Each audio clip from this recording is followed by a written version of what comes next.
അച്ഛൻ വന്ന ഈ മുറിയിലാണോ കിടക്കുന്നത്? അച്ഛനല്ല, നീ. ഞാനോ? ഞാൻ എന്തിനാ ഇവിടെ കിടക്കുന്നത്? എല്ലാരും കൂടി ഒരു മുറി കിടന്ന എന്താ കുഴപ്പം? നീ നിന്റെ ഫ്രണ്ട്സിന്റെ അടുത്ത് ചോദിച്ചു നോക്ക്. അവരൊക്കെ ഇപ്പോഴും അച്ഛന്റെ അമ്മയുടെ ഒപ്പമാണോ കിടക്കുന്നതെന്ന്. ഇങ്ങനൊരു കുട്ടി. അമ്മ ഉറങ്ങിയോ? ആ, ഉറങ്ങി. ഈ അച്ഛൻ എന്തിനാ ഇപ്പൊ വരുന്നേ? എന്താ നിന്റെ പ്രശ്നം? എനിക്ക് എന്റെ അമ്മ മതി.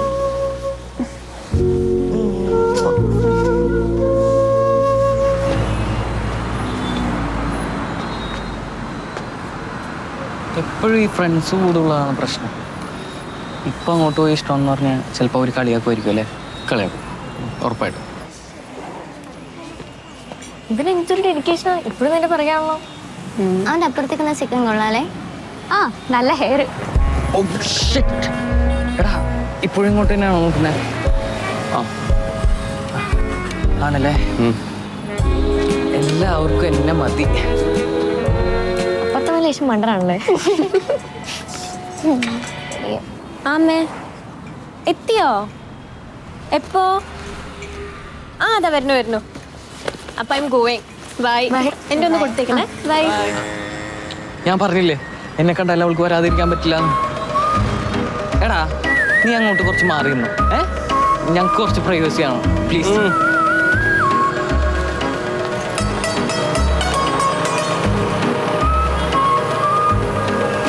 എടോ എങ്ങനെ തുടങ്ങണമെന്ന് എനിക്കറിയില്ല. അപ്പറഞ്ഞ അയ്യോ പോലെ ഞാൻ തുടങ്ങിയില്ല.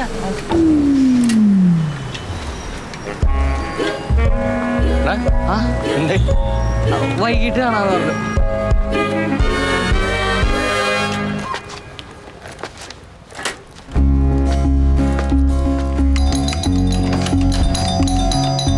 എന്താ പോയത്? ഞാൻ വിചാരിച്ചു അച്ഛനായിരിക്കും അതിൽ ഓർക്കാന്ന്. നീ എന്താ എത്ര വൈകിയത്? ഈ നേരം വരെ അച്ഛൻ നിന്നെ കാത്തിരിക്കായിരുന്നു സ്കൂളിൽ നിന്ന് വരുമ്പോ സർപ്രൈസ് തരാൻ. വൈകിയപ്പോഴാണ് ഞാൻ വിളിച്ചത്. എന്നിട്ട് ആളെവിടെ? ഇപ്പൊ അങ്ങോട്ട് ഇറങ്ങി. ലോറൻസ് അങ്ങളുടെ വീട്ടിലുണ്ടാവും.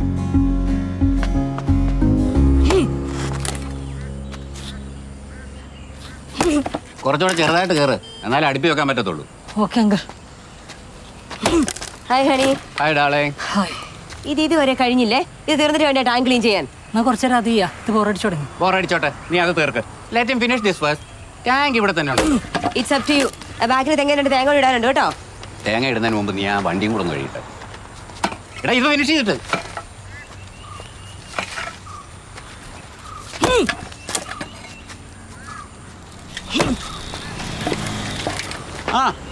അങ്കിൾ ഇയാളെ വിട്ടില്ലേ? ഇവനിപ്പോ കുപ്പിന്ന് തുറന്നു വിട്ട ഭൂതവാ. എന്ത് പണിയും ചെയ്യും, ഇല്ലെങ്കിൽ പിന്നെ ജയില. മാത്രമല്ല ഗ്യാസിനൊക്കെ ഇപ്പൊ എന്താ വില? അച്ഛൻ ഇങ്ങോട്ട് വന്നോ? വന്നു, പക്ഷെ ഒന്നും സംസാരിക്കാൻ പറ്റിയില്ല. അപ്പുറത്തെ മാധവൻ കുട്ടിമാനം വന്ന് വിളിച്ചോണ്ടില്ല. അവിടെ കാണും. ശരി. ആ പഠിച്ചല്ലോ. ഒരു കോടാലികള്.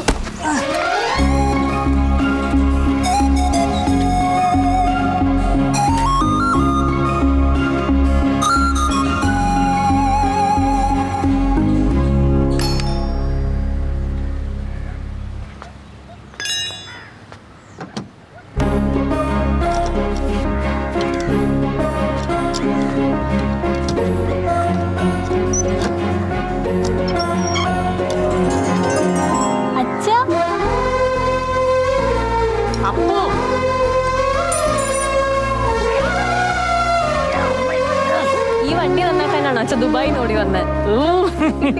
മേനോ സാറേ അച്ഛന്റെ പഴയ വർക്ക്ഷോപ്പിലെ സ്ഥിരം ക്ലൈന്റ് ആയിരുന്നു. 4-5 മാസമായത്ര ഇവനൊന്ന് അനങ്ങിയിട്ട്. ആ അച്ഛൻ അന്വേഷിച്ച് എത്തിയോ? കുടിക്കൂ. കൂടെ നടക്കട്ടെ. വേണ്ട താങ്ക് യു. അവളിത് കുടിച്ചോളൂ. ഇല്ല അച്ഛൻ കുടിച്ചോളൂ. കുടിക്കടി. എനിക്ക് വേണ്ട. സാർ ഒന്ന് സ്റ്റാർട്ട് ചെയ്ത് നോക്കി.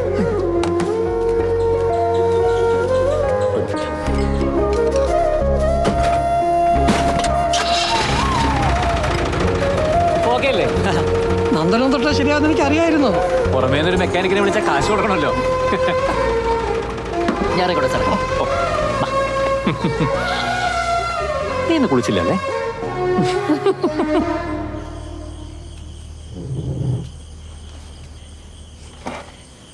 ദൈവമേ, കേരളം മൊത്തം ഉണ്ടല്ലോ ടേബിളില്.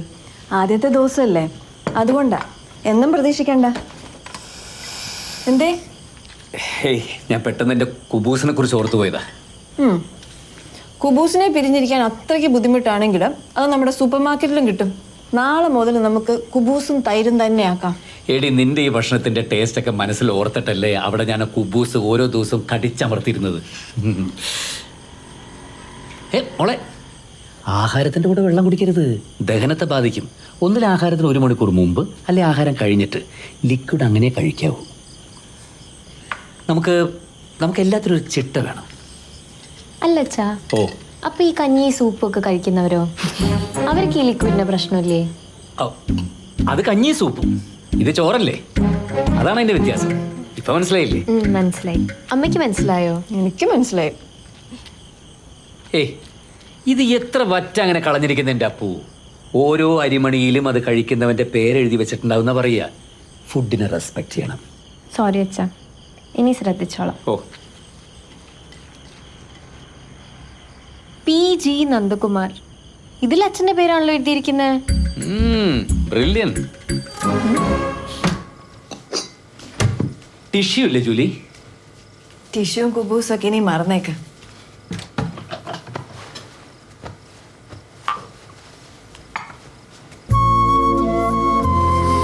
ഒരു ഉണ്ടക്കണ്ണി ഇവിടെ ഇങ്ങനെ കറങ്ങി നടപ്പുണ്ട്. അച്ഛനും അമ്മയോട് ഇഷ്ടമാണെന്ന് അവള് മനസ്സിലാക്കിട്ടെന്ന്.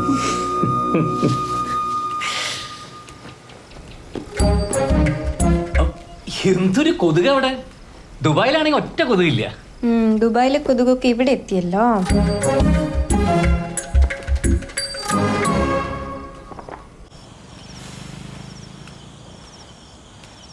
ഇവിടെ ഇങ്ങനെ ഇരിക്കുമ്പോ എന്തൊരു സമാധാനം എന്നറിയാം. ആ സമാധാനത്തിൻ്റെ കൂടെ കുറച്ച് മധുരവും കഴിക്കാം. പുതിയ നമ്മുടെ അപ്പുന് നല്ല സെൻസ് ഓഫ് ഹ്യൂമർ ആട്ടോ. മനസ്സിന്റെ ആരോഗ്യ. മനസ്സിൻ്റെ ആരോഗ്യമൊക്കെ കണക്കാ. ചില സമയത്ത് അവളുടെ ടാൻഡ്രംസ് കണ്ടു കഴിഞ്ഞാൽ ഒരൊറ്റ അടി വെച്ച് കൊടുക്കാൻ തോന്നും. ഒറ്റയ്ക്കൊരു ടീനേജറെ ഹാൻഡിൽ ചെയ്യാൻ ഭയങ്കര പാടാണ്. അവളെ മാനേജ് ചെയ്യണമെങ്കിൽ അവളുടെ ബെസ്റ്റ് ഫ്രണ്ട് ആകണം. അല്ലാതെ ഹെഡ് മാഷ് ആകാൻ പോയി കഴിഞ്ഞാൽ പിള്ളേർ റിബലാവും. എന്തായാലും നീ ഇത്രത്തോളൊക്കെ എത്തിച്ചില്ലേ. അവളുടെ കളിയും കുറുമ്പും ഒന്നും നോക്കി കാണാനുള്ള ഭാഗ്യം എനിക്കുണ്ടായിട്ടില്ല. അതിനുള്ള ചാൻസ് ഒക്കെ അവൾ ഇഷ്ടം പോലെ തന്നോളും. സമയം കിടക്കില്ല.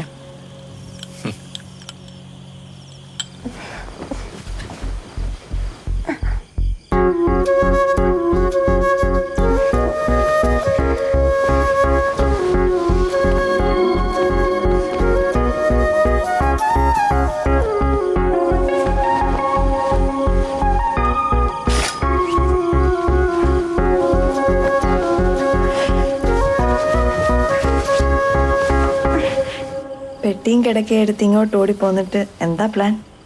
ജീവിക്കണ്ടേ? അതൊന്നും ഓർത്ത് എൻ്റെ മോള് പുകയണ്ട. ഇത്രയും കാലം തല ഉയർത്തിപ്പിടിച്ചതല്ലേ ജീവിച്ചത്. ഇനി അങ്ങോട്ട് അങ്ങനെ തന്നെയായിരിക്കും.